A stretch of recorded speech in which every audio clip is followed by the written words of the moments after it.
السلام علیکم، ست شری اکال، میں ہرمیت سنگھ ہوں اور آپ دیکھ رہے ہیں آپ کا اپنا یوٹیوب چینل ناظرین۔ تازہ ترین اپڈیٹس ہمارے پاس ہیں جو آپ کے ساتھ شیئر کریں۔ سب سے پہلے بات کریں گے اسرائیل نے سیریا کو کھنڈر بنا دیا۔ اسی کے ساتھ ساتھ غزہ میں جنگ بندی، دنیا پھر سے بیدار ہو گئی ہے۔ بھارتی شہری اہم ترین امریکی عہدے پر براجمان، ساتھ ساتھ لاہور سے بھی افسوسناک خبر شامل کریں گے۔ آپ سب کا بہت شکریہ جس طریقے سے آپ ہمارے ساتھ جڑے ہیں۔ سب سے پہلے بات کریں گے، اسرائیل نے تصدیق کی کہ اس نے شام کے بحری بیڑے پر حملے کیے ہیں، جو اسد حکومت کے خاتمے کے بعد ملک کی فوجی صلاحیتوں کو ناکارہ بنانے کی کوشش کا حصہ ہے۔ قابض اسرائیلی فوج نے ایک بیان میں کہا ہے کہ اس کے بحری جہازوں نے پیر کی رات التزکیہ اور البیدہ کے بندرگاہوں پر حملے کیے، جہاں 15 بحری جہاز لنگر انداز تھے۔ عالمی نشریاتی ادارے نے وہ ویڈیو کی تصدیق کی ہے جن میں التازیہ کا جو بندرگاہ ہے وہاں پر دھماکے سنائی دے رہے ہیں۔ فوٹیج میں بحری جہازوں اور بندرگاہوں کے کچھ حصوں کو شدید نقصان پہنچا ہوا ہے۔ اسی طرح قابض اسرائیلی فوج نے یہ بھی کہا کہ اس کے جنگی طیاروں نے شام بھر میں 350 سے زائد فضائی حملے کیے، لیکن ابھی بھی ہمارے پاس جو اس وقت اطلاعات آ رہی ہیں ان اطلاعات کے مطابق تقریباً یہ حملے 500 کے قریب پہنچ چکے ہیں۔ تو ہر طرف کھنڈرات ہی کھنڈرات۔ سیریا کو تباہ کرنے کا مقصد صرف ایک ہی ہے، تاکہ اسرائیل ایک تو وہ بہانہ بنا رہا ہے کہ یہ جو وہ کہتا ہے کہ جو جنگجو ہیں، جو مجاہدین ہیں، اگر ان کے ہاتھوں یہ اسلحہ لگے گا تو نقصان ہوگا۔ اب دوسرے ملک کے اندر اور پھر وہاں کی جو نئی باغی ابھی جو انہوں نے حکومت سنبھالی ہے HTS نے، اس نے اس پر سنگل رد عمل بھی نہیں دیا۔ حالانکہ میں کچھ لوگوں کو دیکھ رہا تھا، خاص کر سیریا کے لوگ، وہ بڑے خوش تھے۔ انہوں نے کہا کہ اسرائیل نے جو حملے کیے وہ بہت اچھا کیا ہے۔ تو میں سمجھتا ہوں کہ پہلے ہی اسرائیل کو بڑا دھچکا اسرائیل نے سیریا کو دے دیا ہے، ہر طرف سے اسلحے سے پاک کر دیا۔ اب معاملہ یہ ہے کہ آگے مزید اسرائیل اس پر حکمرانی یا گریٹر اسرائیل کے جو خواب وہ دیکھ رہا ہے، شاید وہ اس کی چیزوں کے حوالے سے اسی طرح جائے۔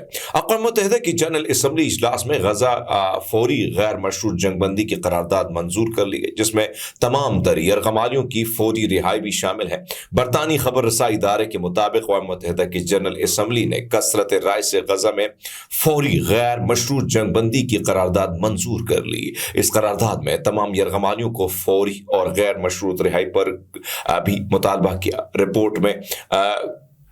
یہ رپورٹ میں کہا گیا کہ غزہ وہاں پر جنگ بندی ایک طرف تو منظور کرنے کے لیے 193 رکنی ممبرز اس میں تھے، اس میں تقریباً 158 نے ووٹ پڑے۔ امریکہ، اسرائیل اور دیگر 7 ملکوں نے قرارداد کے خلاف ووٹ دیا، جبکہ 13 غیر حاضر رہے۔ اقوام متحدہ کے رکن ممالک درجنوں نمائندوں نے ووٹنگ سے قبل اسمبلی سے خطاب کرتے ہوئے فلسطینیوں کی حمایت کی۔ اقوام متحدہ سلوینیا کے سفیر سیمیول زیویگر نے کہا کہ غزہ اب کوئی وجود نہیں رہا ہے، یہ تباہ ہو گیا ہے۔ الجزائر کے اقوام متحدہ کے نائب سفیر نسیم گاؤنی نے کہا کہ فلسطین عالمیہ کے سامنے خاموشی اور ناکامی قیمت بہت بھاری ہے، یہ کل مزید بھاری ہوگی۔ اقوام متحدہ میں فلسطین کے سفیر ریاض منصور نے گزشتہ ہفتے خصوصی اجلاس میں پہلے دن بحث کے دوران کہا کہ آج غزہ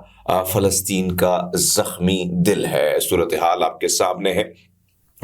دوسرے نے آپ کو بتاتے چلیں کہ اس وقت director federal bureau of investigation FBI Christopher نے مستعفی ہونے کا اعلان کر دیا ہے، اور اس اعلان میں انہوں نے کہا کہ جیسے ہی ڈونلڈ ٹرمپ وہ اپنا صدارتی عہدہ سنبھالیں گے تو اس کے بعد انہوں نے پہلے سے مستعفی ہونے کا اعلان کر دیا۔ لیکن ایک اور چیز، جو منتخب صدر ڈونلڈ ٹرمپ ہیں، ان کے قریبی ساتھیوں کو نوازا جا رہا ہے۔ اس میں بھارتی نژاد جس کے حوالے سے ہم پہلے بھی خبر دے چکے تھے، جن کو پہلے CIA کا ڈائریکٹر لگانا تھا، لیکن اس کے بعد اب خبر کچھ اور آئی ہے۔ خبر یہ ہے کہ امریکی میڈیا کے حوالے سے خبر ہے کہ کرسٹوفر نے آج FBI کے اندرونی اجلاس میں اپنے عہدے سے دستبرداری کا اعلان کیا۔ دوسری جانب نو منتخب امریکی صدر ڈونلڈ ٹرمپ نے کہا کہ FBI کے ڈائریکٹر کا استعفیٰ امریکیوں کے لیے بڑا دن ہے۔ ٹرمپ نے بھارتی نژاد کشیپ پٹیل کو ڈائریکٹر FBI نامزد کیا ہے۔ واضح ہے کہ کرسٹوفر نے 2017 میں ٹرمپ نے 10 سال کے لیے ڈائریکٹر مقرر کیا تھا، لیکن 2022 میں FBI نے ٹرمپ کی رہائش گاہ پر چھاپا مارا تھا۔ اس کے بعد ٹرمپ اور کرسٹوفر کے تعلقات مزید خراب ہو گئے تھے۔ اب اس سارے سچویشن میں آپ کو یاد ہے کہ تقریباً 1 مہینہ پہلے یہ خبر میں نے آپ کو ٹویٹر کے ذریعے، آپ نے یوٹیوب کے ذریعے دی تھی۔ بہت سارے لوگوں نے کہا تھا کہ ایسا نہیں ہو سکتا ہے، اب وہی ہو گیا کہ کیشپ پٹیل جو ہے بھارتی نژاد ہے، امریکہ کے رہائشی ہیں، ان کا جو ہے اب وہ ڈائریکٹر جو ہے، ظاہری بات FBI کا ایک ڈائریکٹر، یہ بہت بڑی بات ہوتی ہے کہ ان کے فیڈرل انویسٹیگیشن ایجنسی کا جو ہیڈ ہوگا وہ بھارتی نژاد ہوگا۔ جنوبی کوریا کے سابق وزیر دفاع کم یونگ یون نے حراست کے دوران خودکشی کرنے کی کوشش کی ہے۔ سابق وزیر دفاع کم یونگ یون نے جنوبی کوریا کے صدر کو مارشل لا لگانے کا مشورہ دیا تھا۔ جنوبی کوریا میں مارشل لا ناکام ہوا تو اس کوشش میں وزیر دفاع کم یونگ نے استعفیٰ دیا تھا۔ مارشل لا لگانے کی تحقیقات کے سلسلے میں گزشتہ روز وزیر دفاع کو حراست میں لیا گیا۔ بین الاقوامی میڈیا رپورٹس کے مطابق سابق وزیر دفاع سیول میں حراستی مرکز کے باتھ روم میں اپنی جان لینے کی کوشش کی، جنہیں اب انہیں تشویشناک حالت میں ہسپتال منتقل کر لیا گیا ہے۔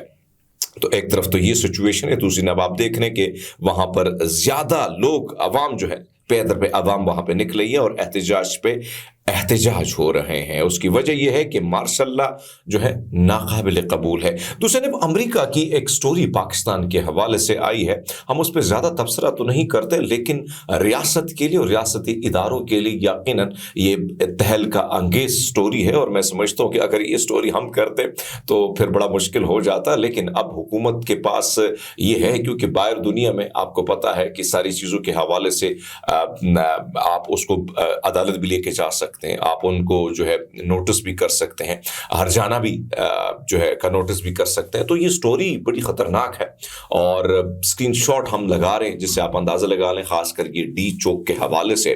ایک طرف تو ہم دیکھ رہے ہیں کہ سابق DGI سر جو فیض حمید صاحب ہیں، ان پر جو ہے کہا جاتا ہے کہ ان کا ملٹری ٹرائل تقریباً کمپلیٹ ہو گیا اور کورٹ مارشل ہونے والا ہے، کہ انہوں نے ان پر جو الزامات ہیں وہ یہی ہے کہ سیاست میں ان کی مداخلت اور ان ساری چیزوں کے حوالے سے۔ تو اب اس سٹوری کو اگر آپ پڑھیں ہیں تو پھر تو راستہ تمام سب کے لیے ہموار ہوگا، کیونکہ اس میں بھی تو واضح طور پر نظر آتا ہے کہ سیاست میں اداروں کی مداخلت ہے۔ تو پھر کیا اگر ان کا ملٹری ٹرائل ہوتا ہے، کورٹ مارشل ہوتا ہے، تو پھر کیا آنے والے دنوں میں دیگر لوگوں کا بھی ہوگا؟ کیونکہ یہ بھی سوچنا ہوگا اس ساری چیز سچویشن پہ۔ میرے خیال میں یہ بہت اچھا عمل ہے جو پاک فوج نے شروع کی ہے، اور اس سے شفافیت آگے جو بھی ملوث ہوگا سیاست میں، اور جب وہ ریٹائر ہوگا تو پھر اس کا بھی اسی طرح شفاف طریقے سے ہونا چاہیے۔ بھئی ان کو بھی جو ہے ان کو بھی اسی طرح ملٹری ٹرائل ہونا چاہیے، ان کو بھی کورٹ مارشل ہونا چاہیے، تاکہ سیاست اور ادارے کے بیچ میں ایک گیپ رہے۔ لیکن اس جو سٹوری آئی ہے اس کے حوالے سے پاکستان کیا کرتا ہے دیکھنا ہوگا، حکومت کیا کرتی ہے یہ دیکھنی ہوگی، یہ ساری سچویشن۔